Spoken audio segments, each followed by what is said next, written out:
Good morning. कैसे हैं आप सब? Welcome back wifi study with Nandini. और आज है 3 जुलाई, तो हम डिस्कस कर रहे हैं 3 जुलाई के करंट अफेयर। और जैसा कि आप सबको पता है कि कल संडे था, तो संडे की वजह से न्यूज़ थोड़ी कम होती है, लेकिन जो कुछ भी है मेरी कोशिश होती है कि सारी समेट कर मैं आपके सामने लेकर आऊँ। तो चलिए स्टार्ट करते हैं और देखते हैं मॉर्निंग का थॉट क्या है हमारे पास। और उसके पहले आप सबसे रिक्वेस्ट है कि प्लीज़ चैनल पर बने रहिए, लाइक करते रहिए, शेयर करते रहिए। और अगर आप नए हैं तो सब्सक्राइब कर लीजिए और बेल आइकन ज़रूर प्रेस कर लीजिए, जिससे कि नोटिफिकेशन आपको मिलती रहे। जो झुकता नहीं वह टूट जाता है, इसलिए हमेशा अहंकार से दूर रहें। यानी कि अगर आपके अंदर हद से ज़्यादा ईगो है, हद से ज़्यादा अहंकार है, तो आप एक दिन टूट जाएंगे। अपने अंदर अहंकार को और बहुत ज़्यादा हद से ज़्यादा ईगो को घर नहीं करने देना है, क्योंकि जो झुकता नहीं है वो टूट जाता है। नेचुरल सी बात है कि अगर कोई पेड़ है, ठीक है, अगर वो हवा हवा चले और हवा की बहाव में वो न चलकर अपने अलग ही ऐठ में रहे, तो उसकी टहनियाँ क्या होंगी? अपने आप टूट जाएंगी। तो इसकी वजह से हमेशा विनम्र रहिए और जीवन में विनम्रता के साथ आगे बढ़ते हुए अपनी सफलता को प्राप्त करने की कोशिश करते रहिए। तो चलिए स्टार्ट करते हैं आज की अपनी क्लास को। देखिए, 3 जुलाई को हम मनाते हैं international plastic bag free day. Okay, तो इस बार भी 3 जुलाई को ही हम international plastic bag free day मना रहे हैं। और साथ में इसका मोटिव क्या है, इसका एम क्या है? तो मोटिव ये है कि जैसा हम सबको अच्छे से पता है कि जो प्लास्टिक है वो हमारे पर्यावरण को प्रदूषित करता है, और साथ में ही प्लास्टिक सदियों तक इसी प्लास्टिक को आप नष्ट नहीं कर सकते, सदियों तक इस धरती पर रहेगा और इसके इन्वायरमेंट को और इसके इकोसिस्टम को प्रभावित कर सकता है। तो इसी वजह से लोगों को जागरूक करने के लिए, पर्यावरण को नुकसान से बचाने के लिए 3 जुलाई को international plastic bag free day मनाया जाता है। क्लियर? तो हमने बात कर ली international plastic bag free day के बारे में, जिसको 3 जुलाई को मनाया गया है। और सबसे पहले इसको कब मनाया गया था? तो सबसे पहले इसको 2008 में स्टार्ट किया गया था। कब स्टार्ट किया गया था? 2008 में इसको स्टार्ट किया गया था। ओके, नेक्स्ट बात कर रहे हैं, जैसा कि आप देखते हैं कि जो जर्सी होती है क्रिकेट टीम की, ठीक है ना, तो उस जर्सी पर आजकल आपको क्या दिख रहा था? बाइजस दिख रहा था, है ना। अब यहाँ पर जो लोगो होगा वो क्या होगा? ड्रीम 11 का लोगो हमें देखने को मिलेगा, जो भारतीय क्रिकेट टीम है उसकी जर्सी पर। यानी कि बायजूस की जगह अब कौन आ गया है? ड्रीम 11 आ गया है, और ड्रीम 11 हमें देखने को मिलेगा। और भारतीय क्रिकेट टीम यानी बीसीसीआई के साथ सौदा हुआ है ड्रीम 11 का, और इस सौदे का जो अमाउंट है वो कितना है? तो 358 करोड़ रुपए का सौदा हुआ है ना। साथ में मैं आपको बता दूं कि इसके पहले कौन था? तो बाइजस था। बाइजस के पहले कौन था? ओप्पो था। यानी ओप्पो आपको जो भारतीय क्रिकेट टीम की जो जर्सी थी उस पर ओप्पो आपको देखने को मिल रहा था। क्लियर हो गई बात? समझ में आ गई? ठीक है, तो हमने डील के बारे में बात कर ली। जिसको किसने खरीदा है? ड्रीम 11 ने खरीद लिया है। और बाइजस की जगह अब जो भारतीय क्रिकेट टीम की जर्सी रहेगी उस पर ड्रीम 11 हमें देखने को मिलेगा। जैसा कि मैंने आपको बता ही दिया है कि जो स्पॉन्सर्स रहे हैं, जो भारतीय क्रिकेट टीम की जर्सी रही है उसके स्पॉन्सर्स चेंज होते रहते हैं, ठीक है। यानी उनका एक टाइम पीरियड होता है, उस टाइम पीरियड के लिए टाई अप होता है, और जैसे ही वो टाइम पीरियड ख़त्म होता है फिर वो चेंज हो जाती हैं कंपनियाँ। तो जैसा कि हम सबको अच्छे से पता है कि हमने एक स्टार इंडिया भी देखा है, इसके बाद ओप्पो को देखा है, और अब हम बायजूस को देख रहे थे, और अब बायजूस के बाद अब कौन आ गया है? तो ड्रीम 11 अब हमें भारतीय क्रिकेट टीम की जो जर्सी है उस पे देखने को मिलेगी। ओके, तो हमने बात कर ली history of jersey sponsors of the Indian team के बारे में। देखिए, अभी जो हम बात कर रहे हैं वो राष्ट्रीय सिकल सेल एनीमिया उन्मूलन मिशन के बारे में बात कर रहे हैं, जिसको स्टार्ट किया गया है। कब से? 1 जुलाई से स्टार्ट कर दिया गया है, मध्य प्रदेश से स्टार्ट कर दिया गया है।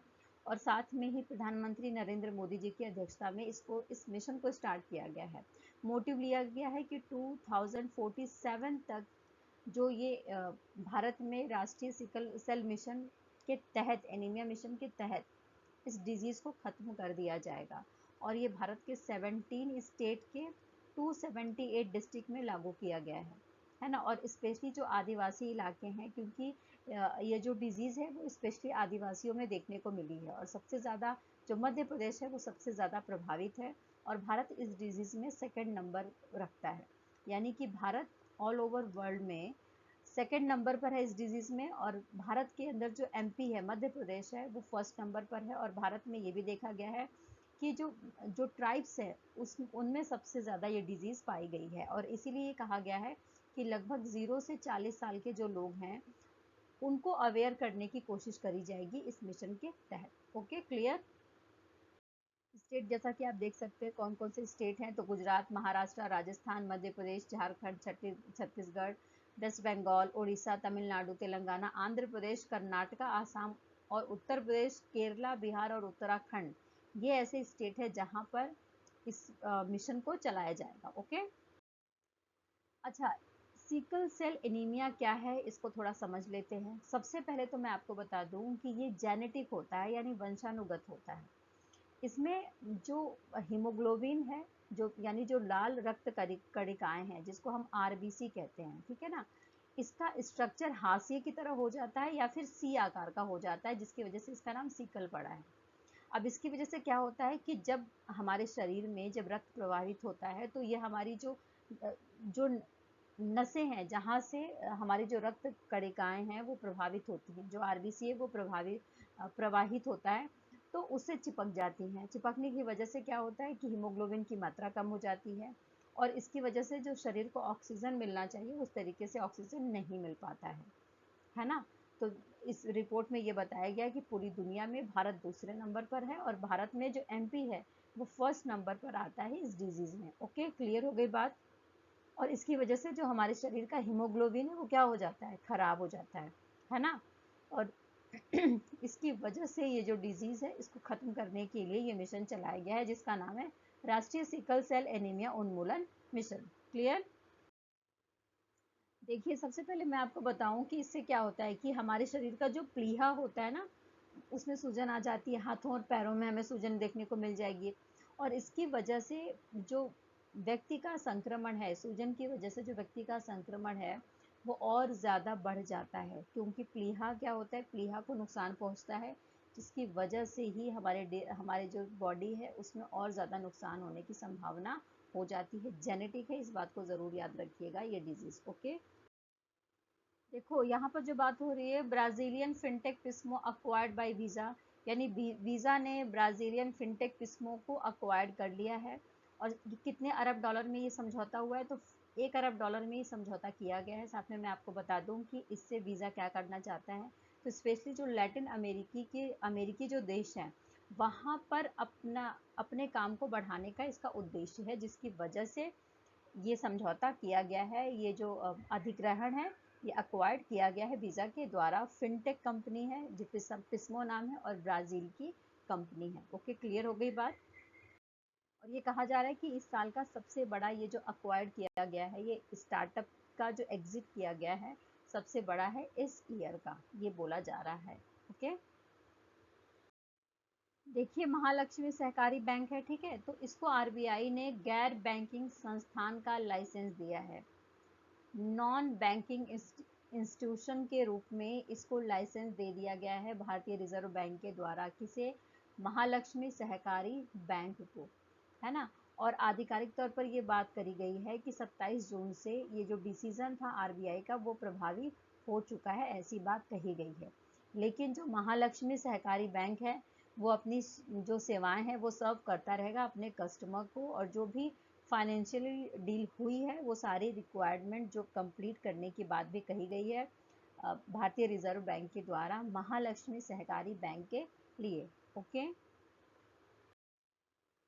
अच्छा, आरबीआई ने क्या किया, तो देखो आरबीआई ने इसके जो बैंकिंग इसका लाइसेंस था महालक्ष्मी सहकारी बैंक का, उसको रद्द करके इसको नॉन बैंकिंग इंस्टीट्यूशन के रूप में काम करने के लिए बात कह दिया है, ठीक है। और ये भी बोला है कि ये अपने जो भी इसका काम है वो सर्व करेगा अपने कस्टमर को, और जो भी फाइनेंशियल डीलिंग करी गई है वो कंप्लीट भी करेगा। ओके, नेक्स्ट बात कर रहे हैं पंजाब के पूर्व डिप्टी स्पीकर रहे हैं, पूर्व डिप्टी स्पीकर यानी कि फॉर्मर डिप्टी स्पीकर थे पंजाब के, जिनका नाम है बीर देविंदर सिंह। क्या नाम है? बीर देविंदर सिंह। इनका निधन हो गया है। कहाँ पर? चंडीगढ़ का जो post graduate institute of medical education and research है वहाँ पर।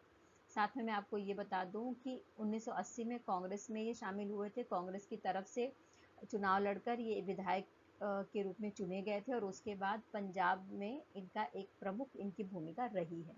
और साथ में ही ये इंडिया स्टूडेंट फेडरेशन के नेता भी रहे हैं। ठीक है, ओके। और पंजाब में जब अमरिंदर सिंह की सरकार थी तो उस समय 2003 और 2004 के बीच में उन्होंने विधानसभा का उपाध्यक्ष का पद जो है वो संभाला था। यानी 2003 और 4 के बीच में ये फॉर्मर डिप्टी स्पीकर रहे हैं, कहाँ पर, पंजाब की विधानसभा में। ओके, क्लियर हो गई बात। अच्छा देखो, 2016 में यानी 2016 में इन्होंने शिरोमणि अकाली दल को ज्वाइन करा था। ओके। अच्छा, ऑल इंडिया स्टूडेंट फेडरेशन के बारे में यहाँ थोड़ी जानकारी ले लेते हैं। जैसा कि नाम से ही समझ में आ रहा है कि ऑल इंडिया स्टूडेंट्स फेडरेशन है, यानी कि जो स्टूडेंट हैं उनके वेलफेयर के लिए काम करने के लिए इस फेडरेशन की स्थापना करी गई थी। कब करी गई थी? तो 1936 में। 1936 में स्थापना करी गई थी। और साथ में मैं आपको बता दूं कि ये एक भारतीय कम्युनिस्ट पार्टी से जुड़ा हुआ था ये संगठन, यानी जो कम्युनिस्ट विचारधारा है उससे प्रभावित था। और भारत में सामाजिक न्याय के लिए, विद्यार्थियों के अधिकारों के लिए, लोकतांत्रिक अधिकारों के लिए ये अपने काम को प्रोत्साहित करता रहता था। ओके, क्लियर हो गई बात। तो हमने बात कर ली ऑल इंडिया स्टूडेंट फेडरेशन के बारे में, ठीक है ना, जो भारत में अवेयरनेस को बढ़ाने के लिए, स्टूडेंट्स के राइट्स को, सोशल इक्वालिटी को बढ़ाने के लिए काम कर रहा था। इस सेशन में इतना ही। कल फिर मिलेंगे नए न्यूज़ के साथ में, नए विचारों के साथ में और नई क्लास के साथ में। तब तक के लिए टेक केयर, बाय बाय। खूब खुश रहिए, खूब पॉजिटिव रहिए और खूब मेहनत करते रहिए। और साथ में ही प्लीज़ मेरे चैनल पर बने भी रहिए और लाइक तो ज़रूर करते रहिए। बाकी टेलीग्राम के लिंक को भी आप देख सकते हैं, क्योंकि टेलीग्राम पर जो भी कंटेंट और मटेरियल होता है वो सारा आपको वहाँ पर मिल जाएगा। तब तक के लिए बाय बाय, टेक केयर।